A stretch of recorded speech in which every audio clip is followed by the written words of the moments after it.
예, 이 법안은 어제 발의된 법안입니다. 그리고 법안의 내용을 보면 일부 내용들은 이미 이 제2요구돼서 부결됐던 수사 대상들이 포함되어 있습니다. 거기에서 일부 내용을 덜어내고 지금 수사 대상을 바꾸어서 이 법안을 발의했는데, 지금 탄핵 심판이 진행 중이고 아직 결론도 나지 않았는데 마치 곧 조기 대선이 있을 것처럼 이 법안을 통해서 국민의 유력 대선 후보자들을 어떻게든 제거하고, 그 다음에 여기 22대 총선 내용까지 들어가 있는데 22대 총선과 관련해서 명태균 씨와 어떤 관련 있고 의혹이 있다는 것인지 알 수 없고요.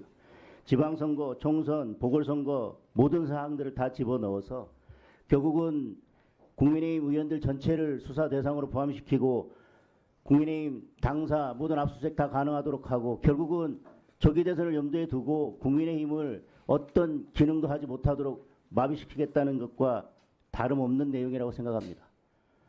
여지껏 숙려 기간이 도과되지 않은 법안들을 법사위에서 올리면서 정말 민생을 위해서 꼭 필요한 법안을 올렸던 적이 있었는지 저는 의문입니다. 이렇게 맨날 정쟁적인 법안만 발의하고 그 다음날 계속 특검법들을 올리면서 여야 합의도 없이, 근데 국회법에 협의라고 돼 있지 어디 합의라고 돼 있냐 이렇게 말씀하시면서 일방적으로 표결로 올릴 거라면 결국은 다수당에게 숙려기간이라고는 필요 없을 것이고요. 법에 숙려기간을 둔 취지는 전혀 없을 것입니다. 저는 이 법안을 지금 이 시점에 이런 내용으로 어제 발의하고 오늘 올려서 다음 주에 처리하겠다고 하는 것은 결국 이재명 대표가 대선으로 가기 위한 고속도로를 만들기 위해서 할 수 있는 방법은 다 동원해서 어떻게라도 국민의힘 후보들을 수사 대상에 포함시키고 국민의힘이 어떤 역할도 하지 못하도록 하겠다고 하는 그런 의도를 가지고 법안이 발의됐다고 생각합니다. 더더군다나 그런 정쟁적인 법안이라면 여야가 충분히 협의를 거쳐서 안건을 올리든지 숙려 기간이 지난 다음에 올리는 것이 원칙일 것입니다. 그런데 계속해서 특검법만 문제가 되면 발의하고 2, 3일 안에 이렇게 처리하려고 항상 서두르고 있습니다. 위원장님께서 이번 기회에 이런 정쟁적인 법안들이 숙려 기간을 거치지 않고 올라오는 것에 대해서는 안 된다라는 원칙을 확고하게 세워주셨으면 좋겠습니다. 네, 박범계 의원님 좀 이따 의사진행만 하시고요. 우리 장동혁 간사 대행께서 저에게 의사진행 발언을 하셨기 때문에 제가 또 답변을 드리도록 하겠습니다. 말씀대로 조기 대선이 아직 확정된 것이 없다라는 말씀에 동의합니다. 그런데 장동혁 의원님께서 그러면서 또 대선 주자를 죽이려고 하는 거 아니냐 하는 두 가지 말씀을 하셨는데 자체 모순이라고 생각하고요. 이것은 조기 대선과 대선 주자와 아무 관련이 없다 이렇게 말씀을 드리고요. 또 법사위에서 민생 법안을 뭘 처리했냐 이렇게 항변을 하시는데 법사위나 다른 상임위에서 통과되는 법률안 중에서 민생과 연결이 안 돼 있는 법안이 없습니다. 모든 법안은 다 민생 법안입니다.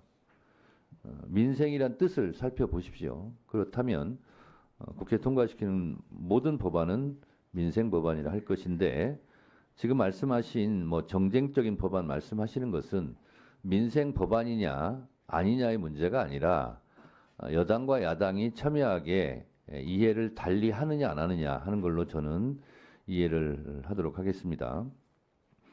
이 명태균 씨 관련해서 소위 말하는 황금폰에 대한 소재나, 그리고 지금까지 명태균 씨가 주로 말했던 내용들이 실제로 많은 파장을 불러일으켰고, 또 아직도 그것이 끝나는 것이 아니라 현재 진행 중에 있고, 또 전국에 미칠 영향도 많이 있을 거라고 생각합니다. 그런 문제일수록 조기에 매듭 짓는 것이 저는 바람직하다 이런 생각이 좀 들었습니다.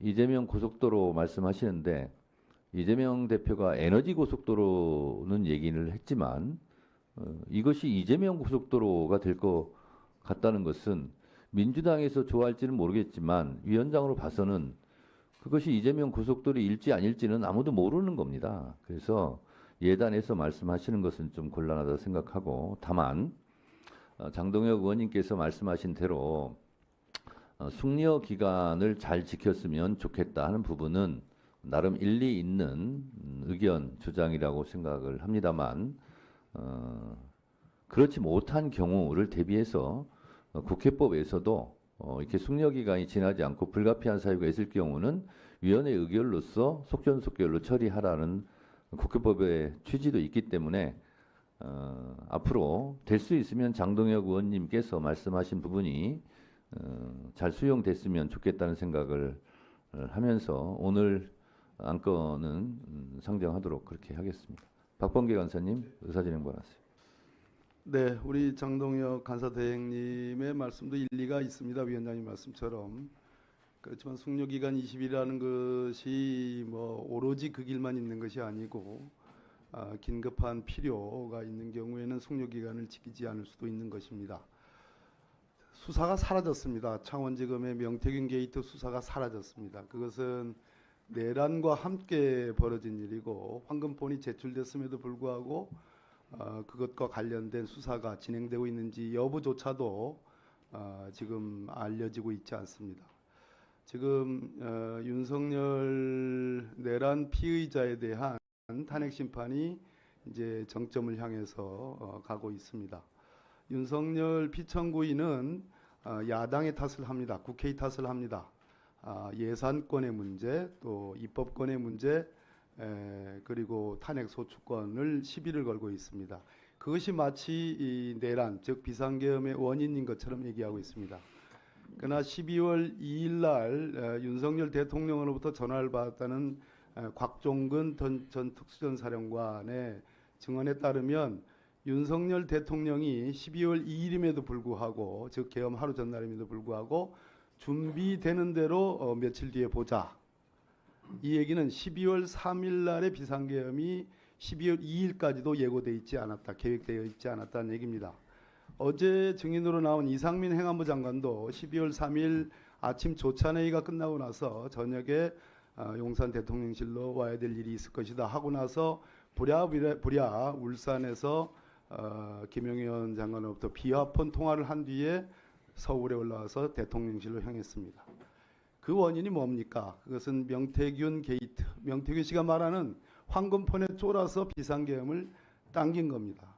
그러면 이 비상계엄, 내란의 원인 행위를 따지는 데 있어서 가장 중요한 것, 과연 야당과 국회 때문인지 아니면 명태균 황금폰 때문인지를 밝히는 것은 매우 이 내란을 극복하는 데 매우 시급한 일이고 필요한 일이라고 저는 생각을 합니다. 그런 측면에서 숙려 기간은 따르지 못했지만 긴급한 필요와 긴급한 사유가 있기 때문에 이 명태균 특검법은 심의가 되고 통과가 돼야 되겠다 하는 말씀을 위원장님께 드립니다. 네, 박범계 간사님 의사진행 발언 잘 들었고요.